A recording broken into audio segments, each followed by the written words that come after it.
السلام علیکم ورحمۃ اللہ وبرکاتہ۔ میں ہوں آپ کا دوست، آپ کا بھائی فدا حسین قاسمی۔ عوام کی غلط فہمیاں پارٹ نمبر 3 میں آپ سبھی حضرات کا خیر مقدم ہے۔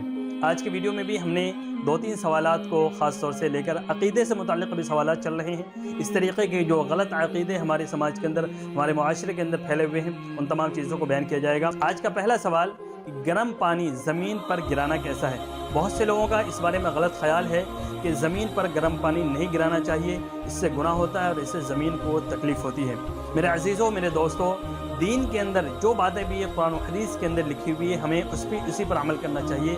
اپنی طرف سے اس کے اندر کسی بھی بات کو داخل نہیں کرنا چاہیے، ورنہ وہ بدعت بن جاتی ہے اور غلط عقیدے بن جاتے ہیں۔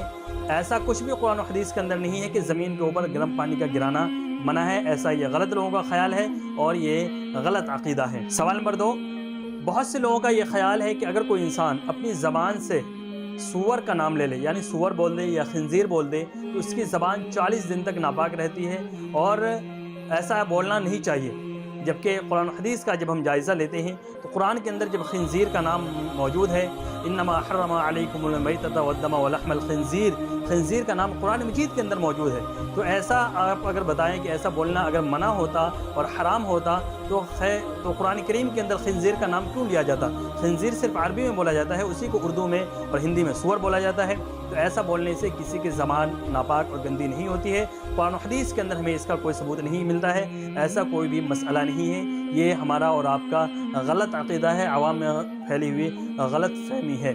تیسرا سوال، یہ سنا ہے اور یہ دیکھا ہے کہ بہت سے لوگ اس بات کو بولتے ہیں کہ ہمیں مرد اور عورت دونوں کو کالے کپڑے نہیں پہننا چاہیے۔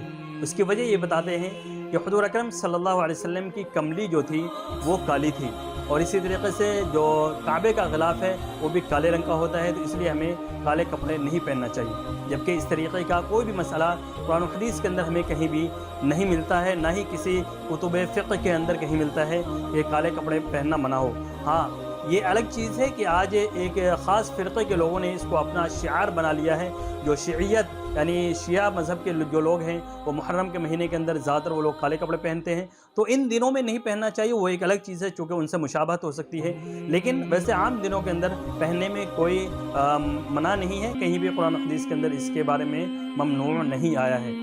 امید ہے آج کی ویڈیو سے آپ حضرات کے کچھ سوالات کلیئر ہو گئے ہوں گے، تو اگلی ویڈیو تک مجھے اجازت دیجیے اور اس طرح عوام کے اندر پھیلی ہوئی جو غلط فہمیاں ہیں اس کو دور کرتے رہیں اور دین پر عمل کرتے رہیں، دین کو سیکھتے رہیں۔ اللہ تعالی ہم سب کو عمل کی توفیق عطا فرمائے، آمین ثم آمین۔ السلام علیکم ورحمۃ اللہ وبرکاتہ۔